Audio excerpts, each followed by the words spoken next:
Cosas de verdad que parecen mentira, un podcast en donde exploramos personajes, historias y hechos que son tan extraños que parecen ficción, temas que no importan a nadie pero nos sorprenden a todos. Investigación, guión y contenido por Laura Trujillo Muñoz, edición, musicalización y sonido por Andrés Jiménez Jaramillo.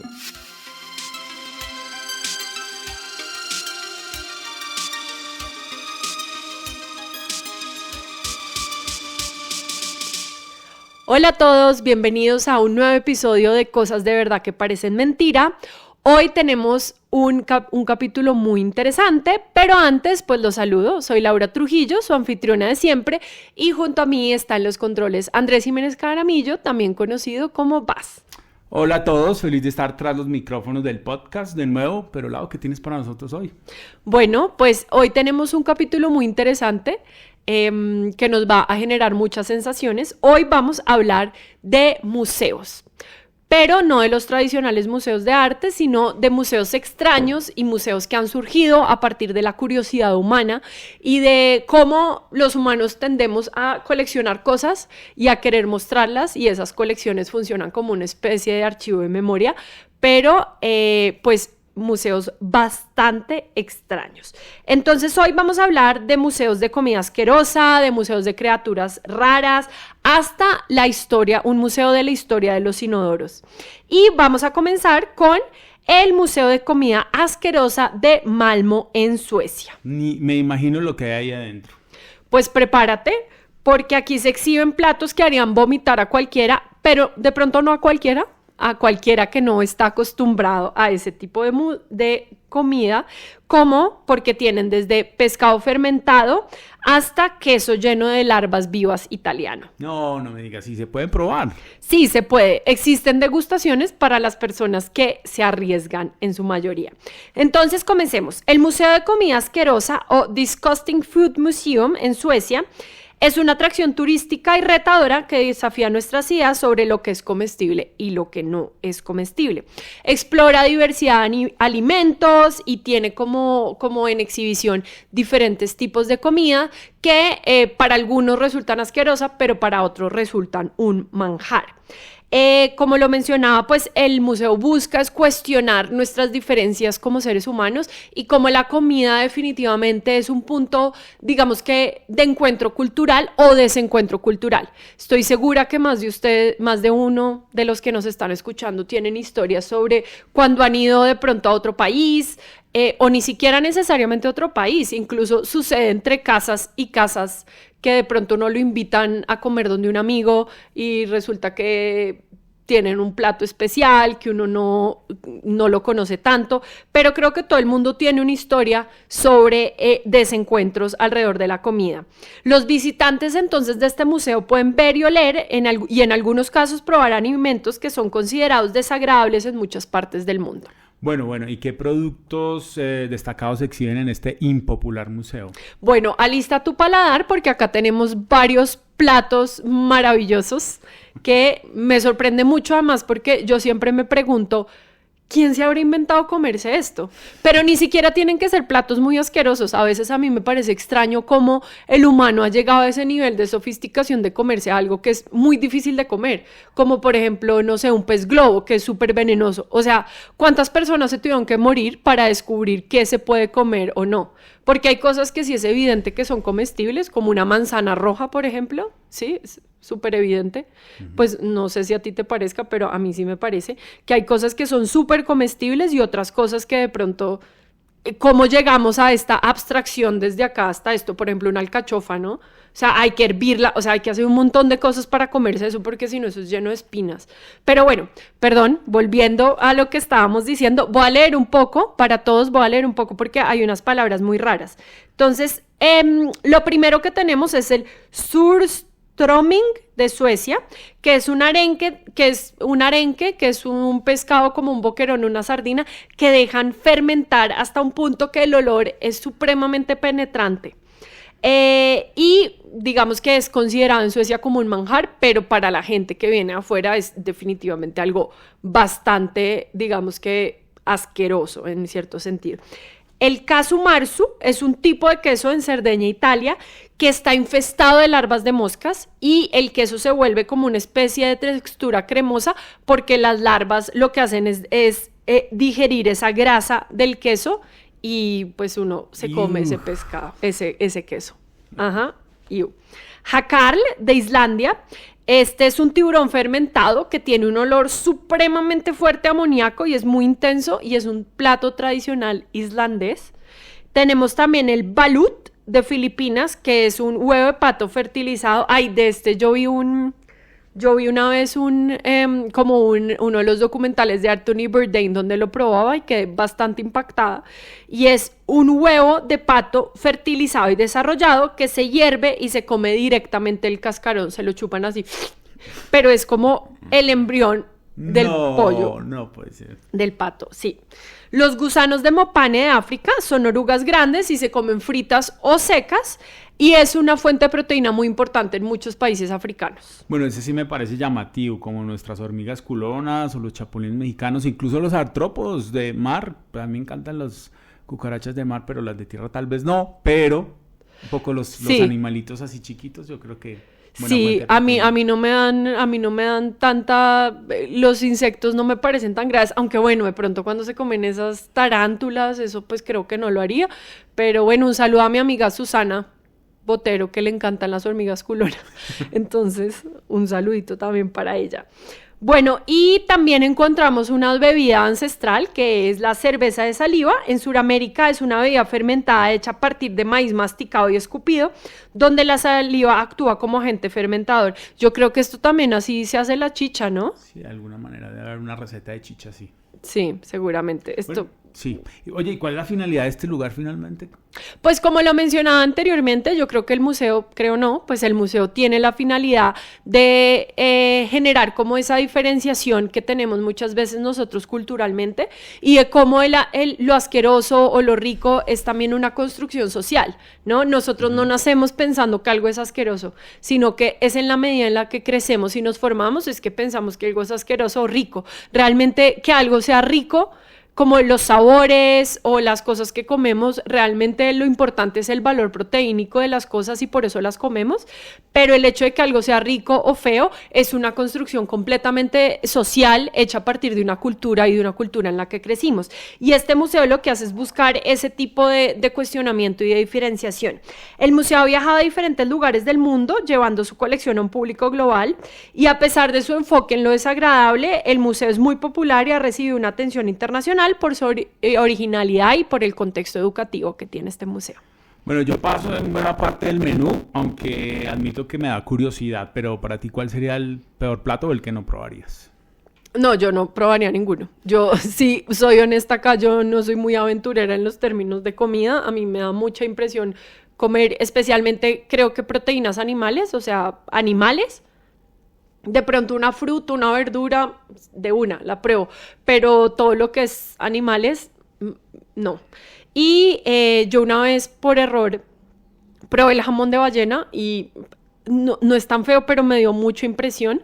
Decía ham y yo pensé que era jamón normal, estaba en un país escandinavo y yo sí vi el jamón como mucho más rojo y cuando me lo comí lo sentí súper grasoso y dije, uy, no me gustó este jamón y cuando me di cuenta era jamón de ballena y obviamente casi me da un infarto. Bueno, eso suena delicioso, pero en fin. Yo sí, por ejemplo, definitivamente el queso con larvas moviéndose, o sea, yo con hongos me lo como, me parece rico, como dicen en Francia. Bueno, cuando uno pasa por Francia uno no se imagina que algo tan maluco en olor, o sea, esas neveras huelan terrible, pero saben rico. O ese del embrión de pato me pareció tenaz, pero en fin. Sí. Bueno, ahora pasemos de la comida repugnante a los corazones rotos. Bueno, vas a hablar de algún tipo de museo de arte religioso como ese que hay en Popayán, que a mí me dejó traumatizado, donde aparecen los discípulos y su triste desenlace como en el fondo todo pictórico, algo así. No, para nada. Este no es tan traumatizante como el Museo de Arte Religioso de Popayán, que es muy bonito, pero muy miedoso. Es el Museo de las Relaciones Rotas en Zagreb, Croacia. Aquí exhiben objetos donados, regalados de personas que pasaron por rupturas amorosas. con sus historias, y pues hay de todo, desde ositos de peluche, cartas, ropa, hasta un hacha con la que alguien destruyó los muebles de su ex. O sea, este es un museo que expresa drama en su máxima expresión, más o menos. Sí, claro, pero pues también es súper emotivo, porque algunas historias son muy tristes, otras son graciosas, otras simplemente raras. El museo comenzó como una colección ambulante de objetos donados, y desde entonces ha encontrado una ubicación permanente en Zagreb, y recibió el premio Kenneth Hudson como el museo más innovador en Europa del 2011. Fue fundado por 2 artistas. Esto digamos que acá no me sorprende tanto porque digamos que hay artistas que han trabajado mucho sobre la pena de amor. Un artista muy importante es Sophie Calle. Sophie Calle es una artista francesa que de hecho hace una exposición que se llama Take Care of Yourself, donde ella coge una carta de una ruptura amorosa y hace que muchas mujeres la interpreten. Entonces hay mujeres que la interpretan desde la parte psicológica, otra persona hace corrección de estilo, otra persona desarrolla como una fotografía a partir de eso. Digamos que es una reflexión en torno a la ruptura amorosa.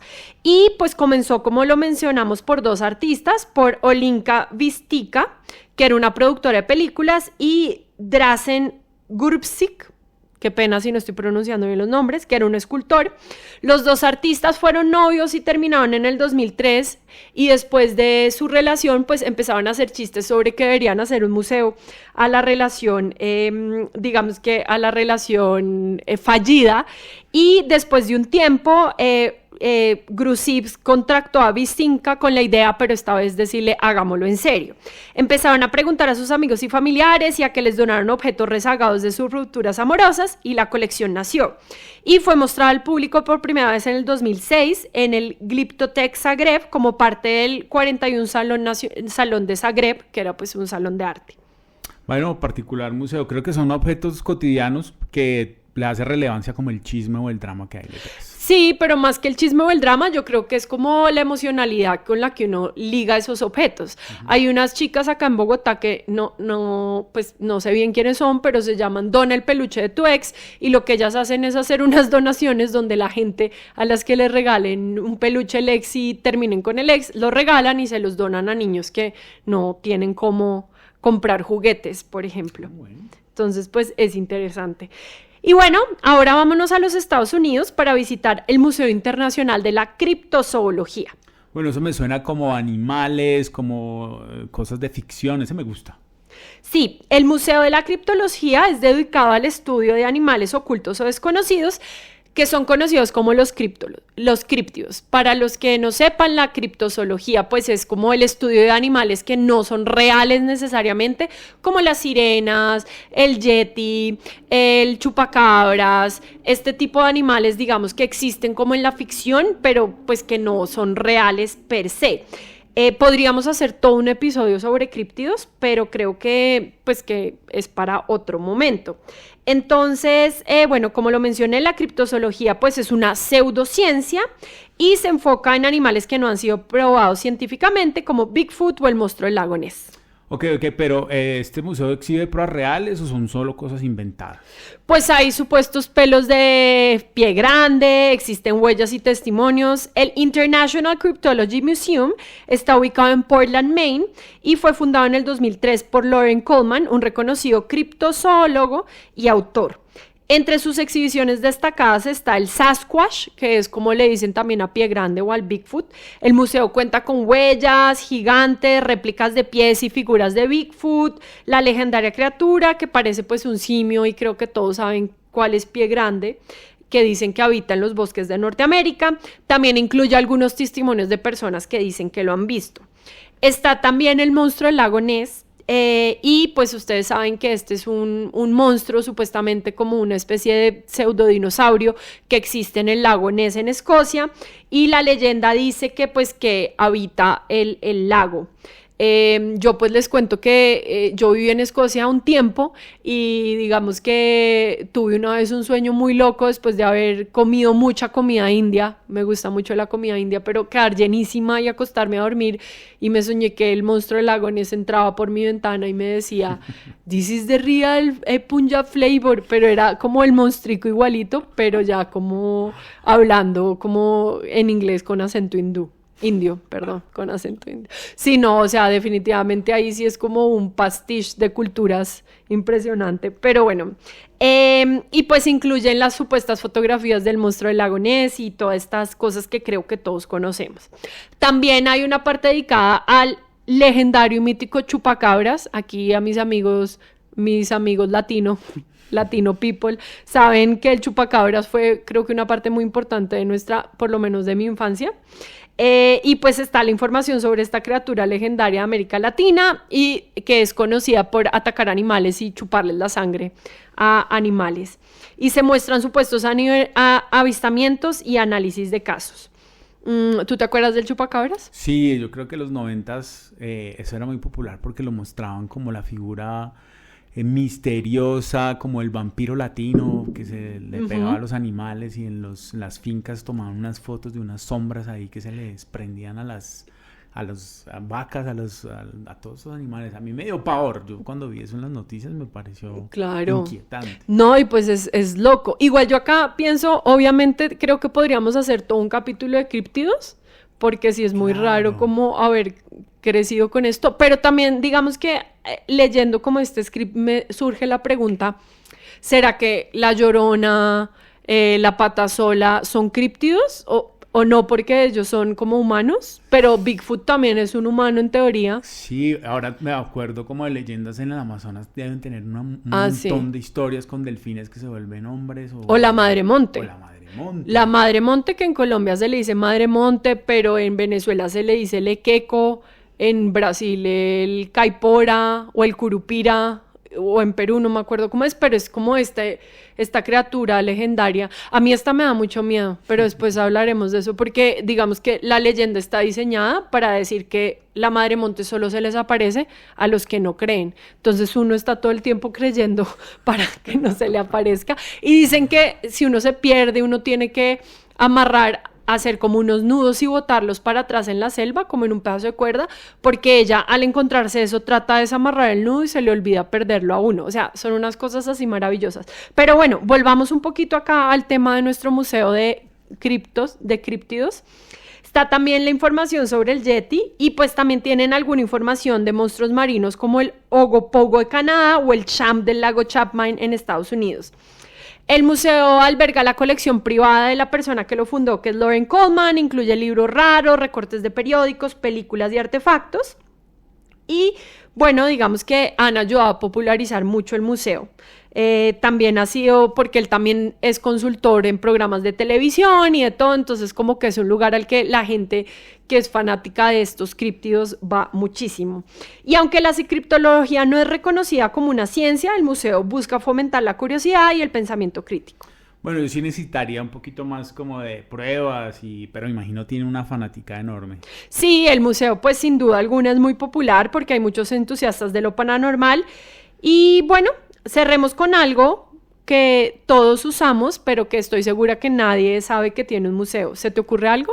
No, ni idea, no se me ocurre. Bueno, atención a este es el Museo del Inodoro en India. Este es el museo más raro que he escuchado jamás, o sea, no se me hubiera ocurrido hacer un museo de inodoros. Pues sí, resulta que la historia del inodoro es más interesante de lo que parece. En este museo se pueden ver baños reales de hace siglos hasta los diseños más modernos y excéntricos. El Museo Internacional de Inodoros de Sulabh en Nueva Delhi, India, es un museo único y recorre y explora más de 4.500 años de historia y evolución de los inodoros y el saneamiento, ofreciendo una perspectiva educativa y a veces humorística sobre este tema. No es tan grande como los otros museos de la ciudad, pero tiene una buena colección que detalla la evolución del saneamiento desde el año 2500 a.C. hasta la fecha. ¡Wow! Todo un recorrido histórico de esos tronos.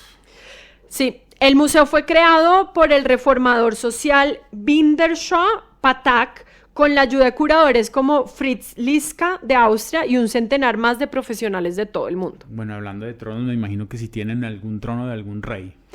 Sí, hay inodoros dorados de la realeza y modelos muy futuristas como los japoneses que tienen chorros, agua, que calientan el borde, que hacen de todo. No puedo creer que exista un museo así, no sé si quiera visitarlo, pero bueno. Sí. Y sí, igual pues digamos que esta historia yo creo que está un poco relacionada con el famosísimo Ready Made de Marcel Duchamp. Marcel Duchamp pues fue un artista dadaísta que en su afán de cuestionar el arte y de cuestionar las instituciones del arte, decide meter a una exposición un orinal volteado. Esa obra se llama como La Fuente. Lo hizo en 1917, firmando como una persona con su seudónimo que era R. Muth. Y digamos que independientemente de este orinal, él lo que quería hacer era cuestionar las instituciones de arte y determinar que quién finalmente determina qué es y qué no es una obra de arte. Creo que igual el museo del que estamos hablando habla más desde una parte técnica y desde una parte de evolución de cómo los humanos hemos, digamos que, escondido esa parte que todos hacemos y todos tenemos, y cómo este aparato pues ha contribuido mucho al saneamiento y al bienestar, creo que en general, de todas las sociedades. Entonces, pues, está ahí. Y bueno, vamos con algunas menciones especiales, si te parece bien. Vamos. Entonces tenemos, bueno, el Museo del Cabello en Avanos, Turquía. Aquí me pareció muy irónico también porque, si todos ustedes saben, Turquía es muy famoso por los implantes capilares que se hacen las personas. Y hay un museo. Un alfarero turco comenzó a coleccionar mechones de cabello de los visitantes que iban ahí a su alfarería, y ahora alberga más de 16,000 mechones con nombres y direcciones. Tenemos también el Museo de los Excrementos.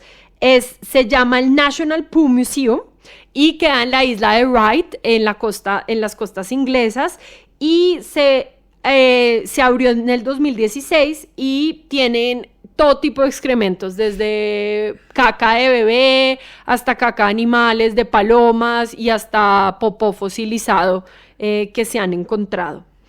Tenemos también el Museo de las Momias en Guanajuato, México. Este es de 117 momias, pero no son momias como las momias egipcias, sino cuerpos que por las condiciones del suelo terminaron momificándose. Entonces, pues es bastante impresionante porque son unas momias como contemporáneas, por así decirlo. Bueno, ahora, ¿y en Colombia cuáles encontramos que destaques? Pues teníamos el Museo de la Basura, fue muy famoso en Bogotá. Este fue un museo que hizo un reciclador donde la persona empezaba a tener un montón de basura y materiales reciclados, y muchos artistas hacían arte con eso. También está el Museo de la Lepra. Este me llamó mucho la atención. Este está ubicado en Agua de Dios, Cundinamarca, y explora la historia de la lepra y su impacto en la sociedad. Y por último tenemos un museo que no es museo, sino es una exposición de arte que está en este momento que está funcionando en Bogotá, dentro del marco del Premio Luis Caballero, en la Galería Santa Fe. El artista y mi amigo Santiago Reyes Villaveses está exponiendo un museo del hueco. Entonces ustedes pueden ir y van a poder experimentar los diferentes tipos de huecos que existen en Bogotá. Para los que nos escuchan desde otros países, Bogotá, pues hay muchos chistes sobre Bogotá porque en Bogotá hay muchos huecos. Entonces este artista lo que hace es recrear este tipo de huecos. También en Bogotá pues tenemos como, digamos, que unos andenes que o no han sido bien construidos o por el suelo, digamos, que se vuelven diferentes, y este Museo del Hueco nos deja experimentar este tipo de huecos para los locales y los externos. Bueno, un gran saludo a Santi. Creo que aprendimos mucho, aunque algunos pueden dejar con el estómago revuelto o con el corazón roto. Hay unos muy insólitos realmente. Bueno, y con esto terminamos. Cuéntenos si ustedes de pronto conocen algún otro museo que les llame la atención. Sé que hay muchos y es muy interesante pensar en esos museos. Y bueno, no olviden seguirnos en redes sociales y darle like a la campanita y bueno, todo lo demás. Hasta la próxima semana.